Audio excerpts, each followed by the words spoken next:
When David Walker walked out of the forest after vanishing for 4 nights, everyone thought it was a miracle. The search parties had already slowed, their voices fading into silence among the pines. Some of the volunteers whispered he would never be found alive. But then, out of the tree line, he appeared.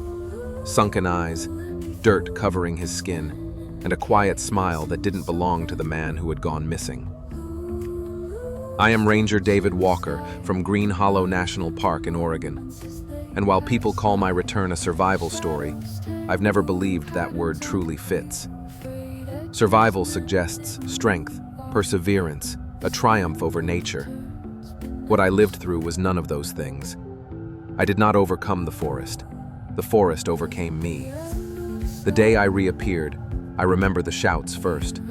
A voice cried out, half disbelief, half joy, and then boots pounding the earth as rescuers rushed toward me.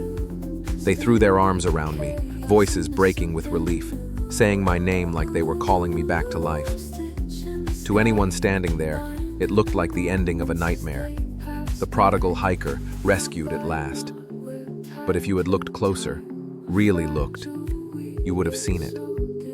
The stillness in my movements, the way my eyes lingered too long on the treetops behind them, the way my lips curved into a smile, though I had nothing left to smile about. That wasn't joy etched across my face. It was something else entirely.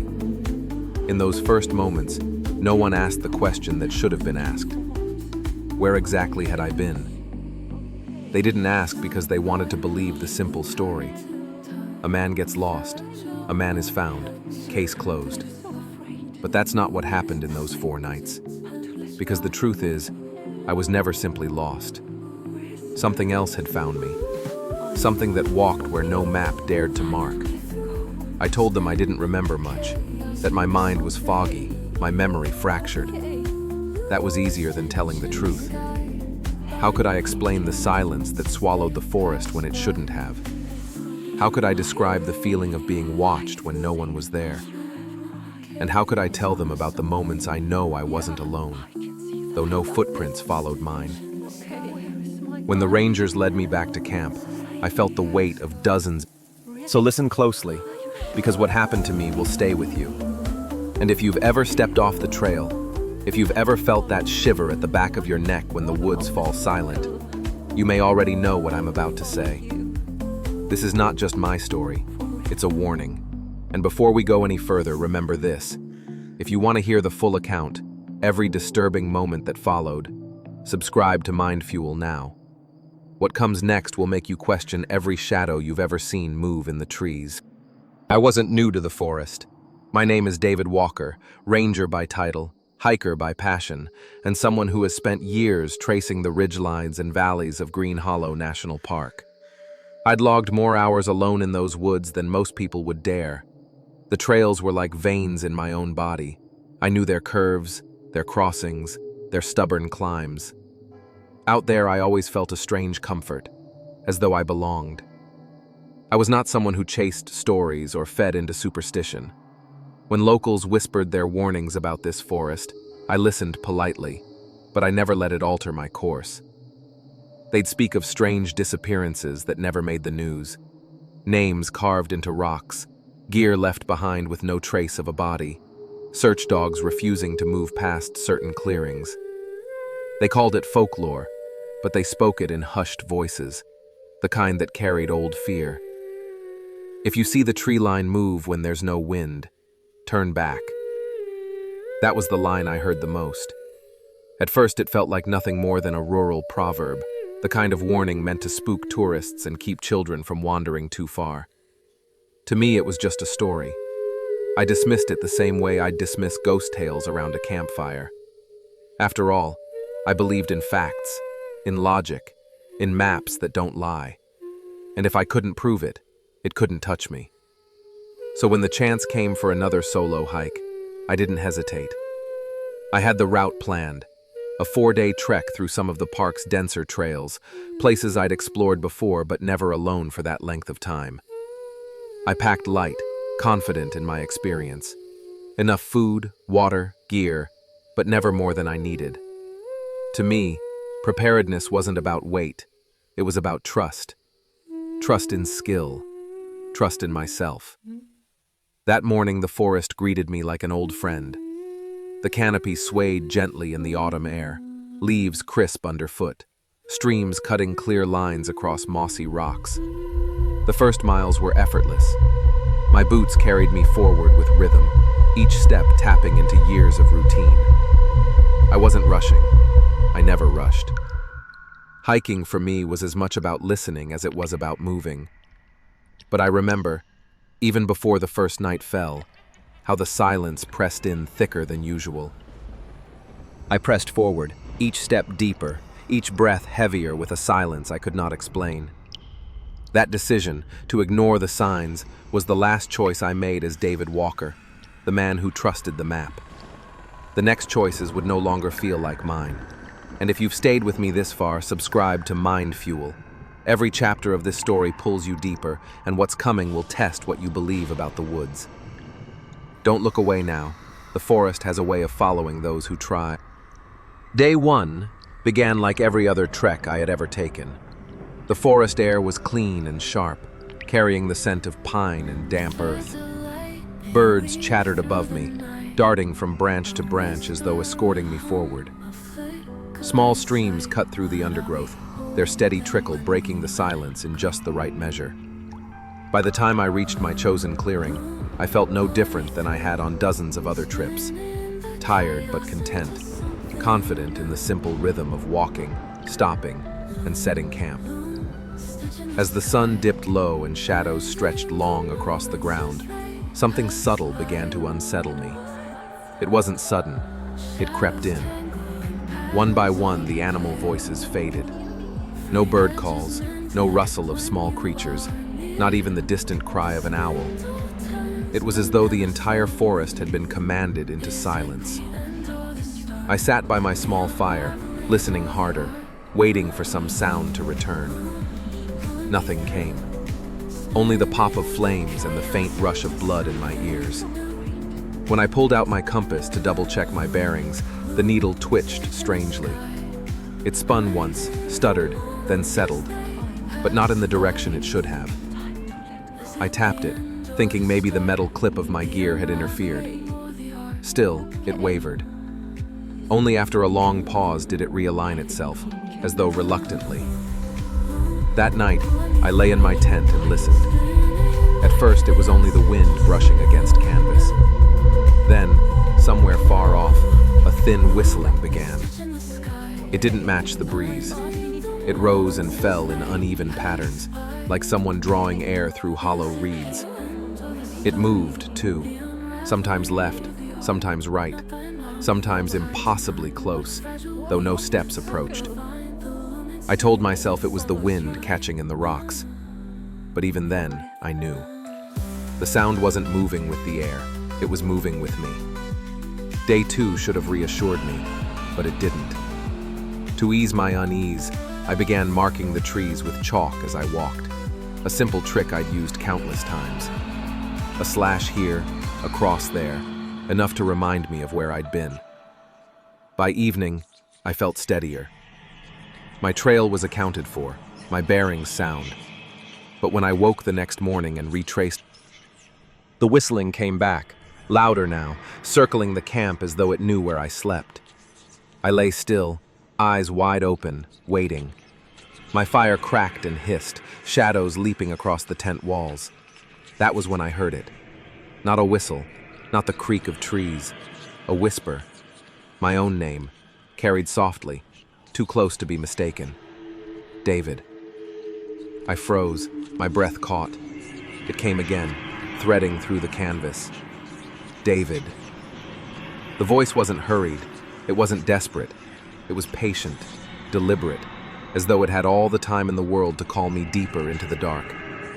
And in that moment, for the first time in my life, I felt the forest watching me. Stay with me. This is only the beginning. If you want to hear every chapter, subscribe to MindFuel. What happened next explains why the man who returned was not the man who set out. And if you think you can handle the next night, don't look away now. Day 3 began with a kind of urgency I couldn't explain. My legs felt heavy, my chest tight, as though I was being pulled deeper into the forest against my will. I kept moving, though, always moving. The forest seemed to shift around me, the trails bending in ways that didn't match my map. Landmarks I should have passed stood in the wrong places. Ridges looked unfamiliar, as though the terrain itself had changed overnight. That morning I sent out a final GPS ping, standard ranger protocol, just a quick signal to confirm my location. The coordinates placed me near a ridge I'd crossed before. Everything suggested I should have been close to my next campsite. But nothing looked familiar anymore. The trees pressed closer, taller, darker, and beyond them, silence so thick it weighed on my skin. Not long after that, the signal stopped. What the search and rescue teams later told me is this: when they reached the ridge where the ping originated, they found no trace of me. Not at first.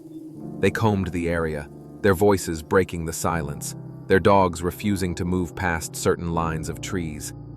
It was as if the forest itself was pushing them back.